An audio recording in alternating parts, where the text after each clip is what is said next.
तो नमस्कार, स्वागत है आप सभी का। मैं हूं कृतिका और देश का सबसे भरोसेमंद चैनल डीडी न्यूज लेकर हाजिर हूं।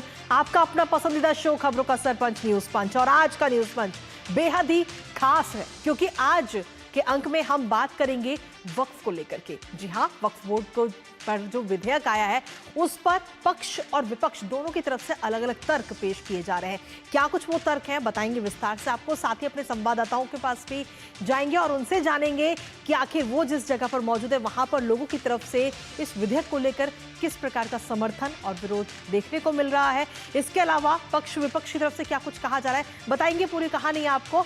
शुरुआत करते हैं आज के न्यूज पंच की। तो आज का जो न्यूज पंच है उसमें आज हम बात कर रहे हैं इस बिल को लेकर। वक्फ विधेयक जो सामने आया उस बिल को का नाम दिया गया है उम्मीदों का बिल। और इसमें क्योंकि कहा जा रहा है कि ये मुस्लिमों के लिए, खासतौर पर जो गरीब मुस्लिम हैं उनके लिए ये उम्मीदें हैं, तो इसीलिए इसका नाम दिया गया उम्मीदों का बिल। और इसमें क्या कुछ खास है, क्या कुछ बदलाव है बताएंगे सारे संशोधन आपको विस्तार से। तो आज संसदीय मंत्री किरण रिजिजू ने लोकसभा में वक्फ बोर्ड संशोधन विधेयक पेश कर दिया और राज्यसभा में कल यानी कि गुरुवार को पेश किया जाएगा। अब इस बिल को नाम दिया गया है उम्मीद। बिल के पेश होने के बाद जैसी उम्मीद थी वैसी ही तस्वीर भी नजर आई।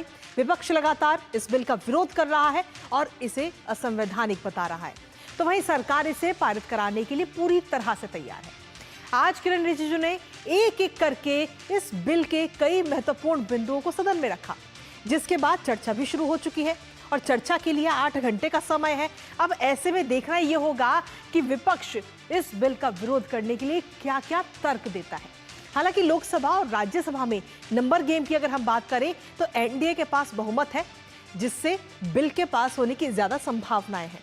हालांकि एक और जहां संसद में पक्ष विपक्ष आमने सामने नजर आ रहे हैं, तो वहीं दूसरी तरफ देश में अलग अलग जगहों से इस बिल के समर्थन की तस्वीरें भी सामने आ रही हैं। करेंगे अपने संवाददाता से चर्चा, लेकिन उससे पहले आपको दिखाते हैं कि किरण रिजिजू ने आज क्या कुछ कहा है। तो अल्पसंख्यक मामलों के मंत्री किरण रिजिजू ने आज इस बिल को पेश किया है और इस बिल को पेश करने के साथ ही जो महत्वपूर्ण बिंदु हैं उनको सभी के सामने रखा। उन्होंने बताया कि देश में 8.72 लाख वक्फ संपत्तियां हैं और ये जो बिल आज पेश किया गया इसका नाम रखा गया है उम्मीद, क्योंकि ये हर मुस्लिम की उम्मीद है। साथ ही उन्होंने कहा कि बिल पेश करके पुण्य कमाने का मौका मिला है। इस बिल को पेश करने के बाद उन्होंने ये बात कही। साथ ही कहा कि किसी की जमीन छीनने का कानून नहीं है, किसी की जमीन नहीं छीननी चाहिए और ऐसा कोई कानून नहीं है। रजिस्टर्ड संपत्ति पर कोई एक्शन नहीं है, क्योंकि इससे पहले कई सारे मामले ऐसे सामने आए जो किसी और के नाम पर रजिस्टर्ड है लेकिन उसे वक्फ संपत्ति बताया जाता था। इसी बीच अमित शाह क्या कुछ कह रहे हैं लोकसभा में, आइए सीधा रुख करते हैं। अध्यक्ष महोदय, क्योंकि जो बात निकल के आई है वो मैं फिर आगे बढ़ा दूं। अध्यक्ष महोदय, जो बात सोशल मीडिया या और जगह गुपचुप हो रही है, कहीं ऐसा तो नहीं था कि अभी कुछ दिन पहले यात्रा जो हुई है वो कहीं 75 वर्ष की एक्सटेंशन वाली यात्रा तो नहीं थी। अध्यक्ष महोदय, ये जो इस बार जो वक्फ बोल रहा है, तो लोकसभा से सीधी तस्वीरें आपको दिखाते हैं जहां पर समाजवादी पार्टी की तरफ से इस वक्त अखिलेश यादव अपनी बात करते हुए नजर आए और चर्चा में शामिल हुए थे। इसी के साथ आपको दिखाते हैं कि वक्फ बिल पर सभी की नजर आज रही, क्योंकि लोकसभा में चर्चा भी हो रही है, वहीं दूसरी तरफ जश्न का माहौल भी देखने को मिल रहा है और तीसरी तरफ विरोध प्रदर्शन भी जारी है। वो तस्वीरें अपने दर्शकों को दिखाते हैं एक बार। तो अलग अलग तस्वीरें इस वक्त आज सेंट्रल काउंसिल में टोटल 22 मेंबर्स में 4 नॉन मुस्लिम से ज्यादा मेंबर नहीं हो सकते हैं। 3 मेंबर ऑफ पार्लियामेंट होगा, 10 मेंबर मुस्लिम कम्युनिटी से होगा, 2 फॉर्मर जजेस होंगे सुप्रीम कोर्ट और हाई कोर्ट के, 1 advocate of national eminence member रहेंगे। आउट ऑफ 10 मुस्लिम मेंबर्स 2 महिला अनिवार्य है। तो किरण रिजिजू की तरफ से आज इस बिल को रखा गया सभी के सामने और साथ ही इस बिल में जो महत्वपूर्ण पहलू हैं उनका भी उन्होंने सभी के सामने उसको रखा। जो कंफ्यूजन थे वो उन्होंने बताए, लेकिन इसके साथ ही जहां एक तरफ आमने सामने की लड़ाई या यूं कहे कि पक्ष विपक्ष आमने सामने नजर आया, वहीं दूसरी तरफ देश में अलग अलग जगह से इस बिल को लेकर समर्थन का माहौल भी देखने को मिला और तीसरी तरफ विरोध प्रदर्शन भी पार्टियों की तरफ से देखने को मिला। फिलहाल ये 3 तस्वीरें इस वक्त आपको दिखा रहे हैं, जिसमें पहली तस्वीर में आपको दिखा रहे हैं कि लोकसभा में आज इस वक्त चर्चा चल रही है और अखिलेश यादव को, जैसा हमने आपको दिखाया अभी, वो जवाब भी चर्चा में शामिल होते हुए नजर आए। वहीं दूसरी तरफ देखिए जश्न का माहौल है इस वक्त वक्फ बिल को लेकर के, क्योंकि इस वक्फ बिल में अगर हम देखें तो कई सारे बदलाव किए गए हैं। मुस्लिमों को किस तरीके से इसमें शामिल किया गया है, खासतौर से महिलाओं को किस तरीके से शामिल किया गया है, उसको लेकर ये खुशी देखने को मिल रही है। और इसी बीच सीधा रुख करते हैं इस वक्त लोकसभा का, अखिलेश यादव क्या कुछ कह रहे हैं, आइए सुनते हैं। को अहमियत न देना भी नाइंसाफी है। अध्यक्ष महोदय, नाकामी केवल यहां तक नहीं है। और भारतीय जनता पार्टी क्या है, मैं केवल एक पुरानी घटना याद करता हूं। एक बार फैजाबाद अयोध्या में एक कार्यक्रम था, उसमें बड़ी तैयारी की गई थी और तैयारी के साथ कलाकार मुंबई से बुलाए गए थे। हो सकता है वो सहमति दिल्ली से ना रही हो, केवल लखनऊ की सहमति से हो रहा हो कार्यक्रम। और जब कार्यक्रम की पूरी तैयारी हो गई, भगवान श्री राम बनकर के कोई आ गया, लक्ष्मण बनकर के कोई आ गया, माँ सीता भी बनकर के कोई आ गया, हनुमान जी, और भगवान हनुमान भी बनकर के कोई आ गया। लेकिन जब लखनऊ से वो हेलीकॉप्टर उड़ा और अयोध्या पहुंचा तो सब लोग थे, लेकिन उसमें हनुमान नहीं थे। अध्यक्ष महोदय, मैं भारतीय जनता पार्टी के लोगों से कहूंगा कि जानकारी करिए कि आखिरकार भगवान श्री राम थे, लक्ष्मण थे, सीता थी, लेकिन हनुमान क्यों नहीं थे? हनुमान इसलिए नहीं थे, शायद उनकी जात या धर्म कुछ और था। अध्यक्ष महोदय, ये देश मिली जुली संस्कृति से चला है। कुछ हमने सीखा, कुछ उन्होंने सिखाया। और जो लोग ये कहते हैं कि हम सबको बराबरी का हक देते हैं, अभी कुछ दिन पहले ईद निकली है। अध्यक्ष महोदय, वो परंपरा रही है, न केवल मैं जाता हूं, बल्कि कोई दल का नेता ऐसा नहीं न जाता हो उस कार्यक्रम में शामिल होने। भारतीय जनता पार्टी के जो मुख्यमंत्री, उप मुख्यमंत्री, वो भी जाते हैं, उप मुख्यमंत्री, सभी धर्मों के नेता आते हैं। लेकिन पता नहीं इस बार क्या साजिश थी, षड्यंत्र था कि वहां पर कुछ पाबंदी लगी हुई थी। अगर किसी कारण पाबंदी लगी हुई थी तो बात समझ में आती है, लेकिन जब जानकारी हुई है, किसी को नहीं पता था कि पाबंदी क्यों लगी है कि आप नहीं जा सकते वहां पर कार्यक्रम में शामिल होने। क्या यही भारत है, यही संविधान हमें रास्ता दिखाता है? अध्यक्ष महोदय, मंत्री जी बताएं हमें, वो खुद भी माइनॉरिटी हैं, भगवान बुद्ध के रास्ते पे चलते हैं। भगवान बुद्ध का रास्ता दूसरा है। हम आपको अपना मानते हैं तब भी जब आप हमारे बहुत सारे ग्रंथों को नहीं मानते। तो लोकसभा से ये तस्वीरें आपको दिखा रहे हैं जहां पर वक्फ बिल को लेकर इस वक्त चर्चा हो रही है और चर्चा में शामिल होते हुए नजर आए समाजवादी पार्टी के सांसद अखिलेश यादव। और इसी के साथ आपको बता दें कि अमित शाह की तरफ से आज इस बिल को लेकर क्या कुछ कहा गया है, एक बार वो आपको सुनाते हैं। कमेटी ने इस पर सुविचारित रूप से अपना मत प्रकट किया। वो जो मत प्रकट हुआ, वो मत फिर से कैबिनेट के सामने गया।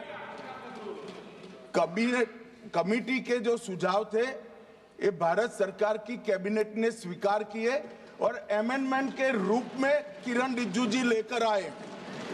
ये तभी होता है जब ये ऑफिशियल अमेंडमेंट कैबिनेट की अनुमोदन के बगैर आता है। अगर कमेटी ने कोई बदलाव ही नहीं करने हैं तो ये कांग्रेस जैसी कमेटियां नहीं, हमारी लोकतांत्रिक कमेटी है मान्यवर। हमारी कमेटी चर्चा करती है, चर्चा के आधार पर विचार करती है और परिवर्तन करती है। अगर परिवर्तन को स्वीकार ही नहीं करना है तो कमेटी काहे को लिए है भाई?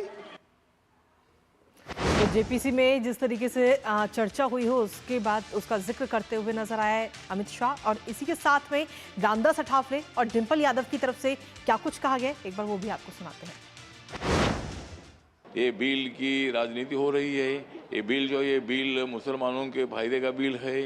ये बिल के माध्यम से मुझे लगता है कि वक्त के वक्फ बोर्ड जो होता है, वक्फ बोर्ड की पूरी प्रॉपर्टी कुछ लोगों के हाथ में होती थी, उसका फायदा आम मुसलमानों को बिल्कुल नहीं होता था। इसीलिए आम मुसलमानों के फायदे का ये बिल है। सत्ता पक्ष है वो जो मूल हमारे जो मुद्दे हैं आज, जहां गरीबी लगातार देश में बढ़ रही है, बेरोजगारी बढ़ रही है, उससे ध्यान भटकाने की ये बात हो रही है। और जहां यह डेफिनेटली विपक्ष में फॉर नहीं है मुस्लिम्स के लिए, वहीं आम जनता को इस बिल से कुछ हासिल होने वाला नहीं है। और तो डिंपल यादव कह रही हैं कि इस बिल से आम जनता को कुछ हासिल नहीं होगा, लेकिन सही मायनों में अगर देखें तो ये जो संशोधन हो रहा है उससे मुसलमानों को किस तरीके से फायदा मिलेगा, एक बार वो आपको दिखाते हैं। तो इस संशोधन से अगर हम देखें तो मुसलमानों को सीधे तौर पर फायदा मिल रहा है। महिलाओं को प्रतिनिधित्व इससे मिलेगा, क्योंकि कम से कम 2 मुस्लिम महिलाओं को शामिल करने का प्रस्ताव इसमें रखा गया है। इसके साथ ही अधिकार के साथ फैसले लेने में भी भागीदारी महिलाओं को मिलेगी। जो हम कहते हैं कि महिलाएं अब आगे बढ़ रही हैं, उसमें सीधे तौर पर अब महिलाएं और आगे बढ़ती नजर आएंगी। इसके अलावा संपत्ति का बेहतर उपयोग इसके जरिए किया जा सकता है। जो ये संशोधन हो रहे हैं, गरीब, विधवाएं और बच्चों के लिए अधिक संसाधन आगे आने वाले समय में उपलब्ध होंगे। जो वक्फ की संपत्ति है वो इन सभी के लिए काम आएगी। महिलाएं भी कहीं ना कहीं उत्तराधिकारी होंगी, जो कि अभी तक नहीं है। महिलाओं का संपत्ति में नाम नहीं होता है, लेकिन अब इसके बाद में उनका भी नाम होगा। पिछड़े वर्गों को सीधे तौर पर लाभ मिलेगा, फिर चाहे वो शिया हो, सुन्नी हो, बोहरा हो।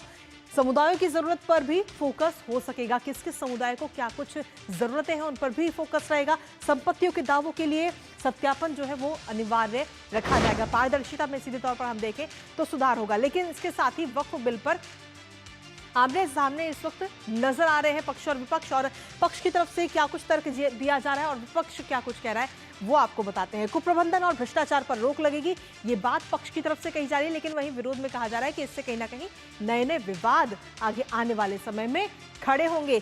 पक्ष में कहा जा रहा है कि कानूनी प्रक्रिया में इससे सुधार होगा। इस संशोधन के बाद में जो कानूनी प्रक्रिया है पूरी, उसमें सुधार होगा। लेकिन विपक्ष कह रहा है कि इससे ये कानूनी प्रक्रिया और जटिल हो जाएगी। असली लाभार्थी को सीधे तौर पर लाभ मिलेगा, ये बात पक्ष की तरफ से तर्क के तौर पर कही गई। लेकिन वहीं दूसरी तरफ विरोध में कह रहा है कि इससे कोई लाभ, किसी प्रकार का लाभ किसी को भी नहीं मिलेगा। और पक्ष में कहा जा रहा है कि जो नियम आए हैं उससे पारदर्शिता बढ़ेगी, क्योंकि हर चीज डिजिटल हो जाएगी। इसके साथ ही समर्थन और विरोध में राजनीतिक दल कौन कौन से हैं वो भी आपको बता देते हैं।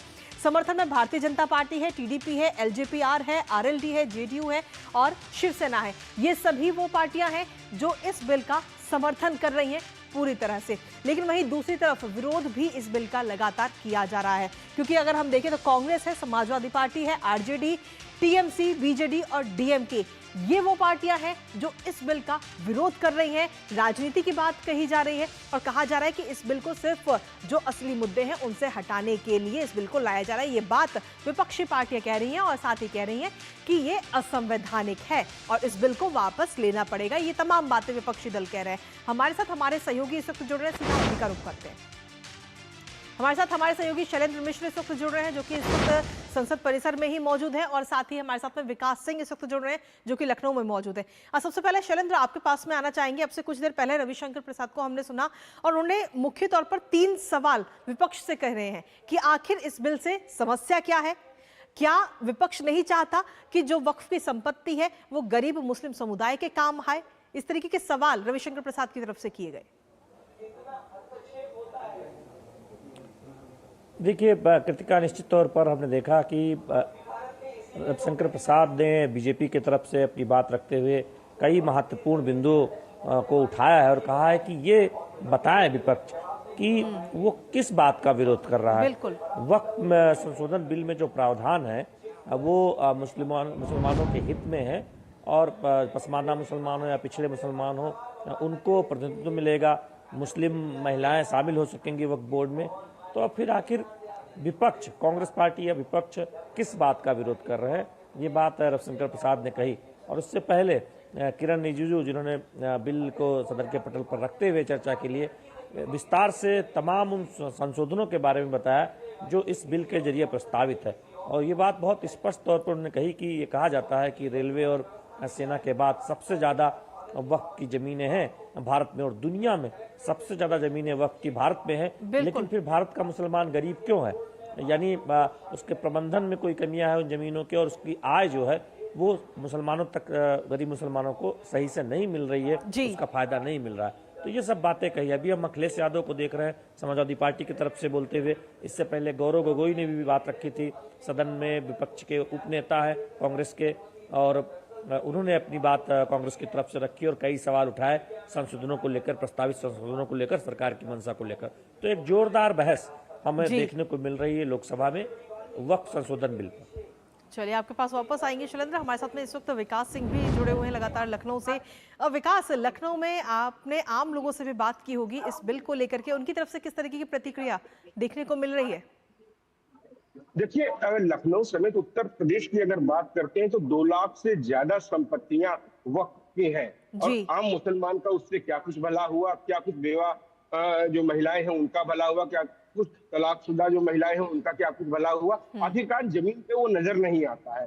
आमतौर पर हम अगर बात करें पिछले समय की, तो जिस तरीके से मुस्लिम वर्ग में कुछ पार्टियों ने अपना वोट बैंक बनाने के साथ साथ ताकत और रसूखदार लोगों को अपने साथ मिलाया, वो ये चाहती हैं कि उनका दबदबा उस समाज में कायम रहे और आम मुसलमान आगे ना बढ़ पाए। खास तौर से हमने देखा है कि तमाम सारे ऐसे नेता होते हैं जो मदरसों में बात करते हैं गरीब लोगों के बच्चों को पढ़ाने की, भले वो अपने बच्चे को कॉन्वेंट स्कूल में अच्छे अच्छे स्कूलों में भेजते हैं। तो ये एक सबसे बड़ी बात होती है कि गरीब वर्गों तक का लाभ ना पहुंचने पाए। जब 2 लाख से ज्यादा संपत्तियां वक्त की थी, आखिर कितने मुस्लिमों का भला हुआ, क्या कुछ उसकी कोई सूची है? तमाम सारे मुतल्लवी हो, तमाम सारे ताकतवर लोग हो जिनका वक्त पे कब्जा रहता था, आज तक उन्हीं लोगों ने इन संपत्तियों का उपयोग किया और सिर्फ अपने और अपने परिवार के लिए उपयोग किया। अपने समाज के लिए अगर उपयोग किया होता तो हाल आज कुछ दूसरा होता। यही कुछ बात है कि तमाम सारे आम लोगों की यह उम्मीद है कि उनके जीवन के दिन अब आगे बढ़ेंगे। उनको उम्मीद जागी है इस उम्मीद से कि आने वाले समय में उनकी जो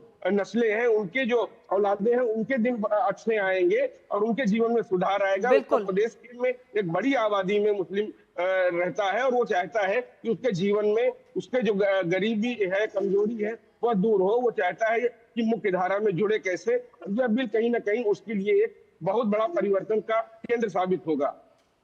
ठीक है विकास, आपके पास वापस आएंगे। शैलेंद्र हमारे साथ लगातार बने हुए हैं। शैलेंद्र, अगर हम देखें तो इस कानून को जब लाया गया था तो उस दौरान मकसद यही था कि जो गरीब मुस्लिम है उसके काम ये आ सके, जो जमीन है वो उसके काम आ सके, उनका भला हो सके। लेकिन चीजें कब बद से बदतर हो गई ये किसी को नहीं पता चला। संशोधन पे संशोधन हुए और साथ ही अगर हम देखें तो इसकी जो शक्तियां थी वो और ज्यादा बढ़ती गई, असीमित शक्तियां वक्फ बोर्ड को दे दी गई। और अब जब उनमें सुधार हो रहा है तो विपक्ष लगातार विरोध कर रहा है। हालांकि कोई एक तर्क नहीं दिया जा रहा, अलग अलग बातें कही जा रही हैं। कृतिका, देखिए, जब बिल सदन के पटल पर रख रहे थे किरण रिजिजू, तब उन्होंने इस बात को कहा कि 10 सालों में वक्फ की संपत्तियों से आय सिर्फ 3 करोड़ रुपए बढ़ी। और ये दिखाता है कि किस तरह से इनकी संपत्तियों के आय एक तरह से कमतर दिखाई जा रही है या फिर उसको सही तरीके से प्रबंधन नहीं किया जा रहा है। दूसरी बात उन्होंने कही कि जो संशोधन हुआ 14 से पहले 2013 में, उसके बाद हो क्या रहा है कि तमाम सरकारी जमीनों पर, तमाम जमीनों पर वक्फ के दावे आ रहे हैं और जिस संसद में वो बात कर रहे हैं उस पर भी वक्फ का दावा आ गया। तो यानी अगर ये संशोधन नहीं हुआ तो फिर इस तरह से सरकारी जमीनें या बहुत जो पहले से कोई काम में आ रही जमीनें हैं उन पर वक्फ के दावे सामने आते रहे। और जब अगर आप इस तरह से समझें कि जब देश की संसद वक्फ की जमीनों पर होने का दावा किया सकता है तो फिर बात ही क्या बचती है। कोई भी जमीन वक्त की दावा किया सकता है और जब आप ट्रिब्यूनल में जाएंगे, ट्रिब्यूनल में एक तरफा फैसला होगा और वहां पर उसके बाद कोई सुनवाई की बड़ी सीमित गुंजाइश है, क्योंकि न्यायालय जाने की छूट बहुत सीमित मामलों में है। लेकिन अब सरकार जो बदलाव ला रही है उसमें आप कोर्ट जा सकते हैं, आप ट्रिब्यूनल के फैसले को चुनौती दे सकते हैं, बोर्ड के फैसले को चुनौती दे सकते हैं। कई सारे रास्ते भी खुलेंगे और जो खासतौर पर जो गरीब मुस्लिम समुदाय हैं उनके लिए बहुत ज्यादा लाभदायक ये संशोधन कहीं ना कहीं नजर आएगा आगे आने वाले समय में। फिलहाल बहुत बहुत शुक्रिया आप दोनों का तमाम जानकारी हमारे साथ साझा करने के लिए। हालांकि इस खबर पर हमारी नजर लगातार बनी रहेगी, लेकिन इसी के साथ फिलहाल न्यूज़ पंच मुझे और हमारी पूरी टीम को दीजिए अनुमति। नमस्कार।